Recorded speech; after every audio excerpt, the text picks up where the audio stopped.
Hi, it's Sean Jeffrey with REMAX Real Estate here in Whatcom County. It's January 6th. Just wanted to do a quick update with you to follow up from my previous video that I mentioned. I'd find out a little bit more information on the proposal in Bellingham for this November for a vote on an increase in tax for a new initiative called the Property Tax Climate Action Fund. So just want to do a little quick update for you from home today. We had 10 to 12 inches last night, so I think a lot of people stayed home. Schools are closed, so I'm doing this video out of my kitchen. So I hope you learn a little bit on this video. We did have a meeting yesterday with the city of Bellingham, with the mayor and the person in charge, who's the climate head for the city of Bellingham, and our real estate association.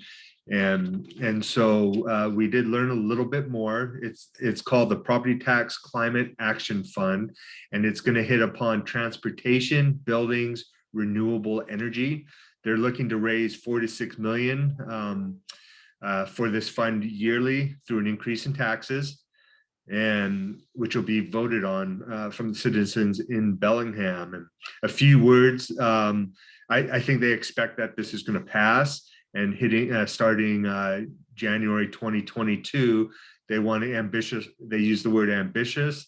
I think they want to hit it hard with aggressive timelines to do these, to complete their action plan, or to start it, I should say. And they want to see, they use the word new city as well. So they really want to make some changes here. And if you go to their website, you can learn more about it. They have a link to, it's called the Climate Protection Action Plan. So you can learn more about that. It's on their site. And they also use, the reason they're wanting to do this is they're looking to decarbonize electricity, as well as create an equitable climate future. I'm not 100% sure what that means. I had to leave the meeting early, so I couldn't ask that question of what that means. But I did want to share this with you, whether you agree with it or not, but just to let you know it's coming down the line. And so they're looking to decrease carbon pollution by about 85%.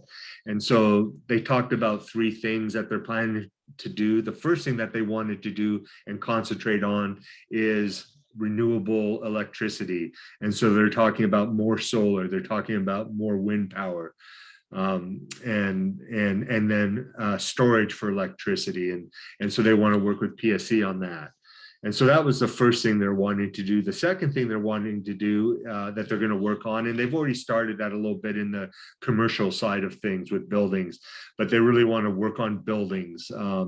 They obviously want to make them more airtight, more energy efficient, but they also want to actually pretty much no natural gas. They want everything to be electric, and they're looking at heat pumps on that. So I know right now, if you look up code for commercial buildings, if you have so many floors, so many units, can't have any natural gas in the building. It's got to be all electric, and obviously certain building codes for that efficiency as well. And then they also want to retrofit older buildings in downtown. So they're talking about not only new construction, but about retrofitting.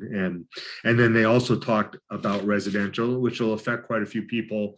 So they're talking about no natural gas. So that means switching out your appliances, switching out your furnaces, but no details. I don't think they have details yet of how that looks. Is that going to be over time when things break down? Is it going to be a time period? I know some of those funds would help people to reduce those costs, but obviously that would I think drive up prices with housing. I know some of these guidelines, the biggest concern for me as a realtor is the housing market.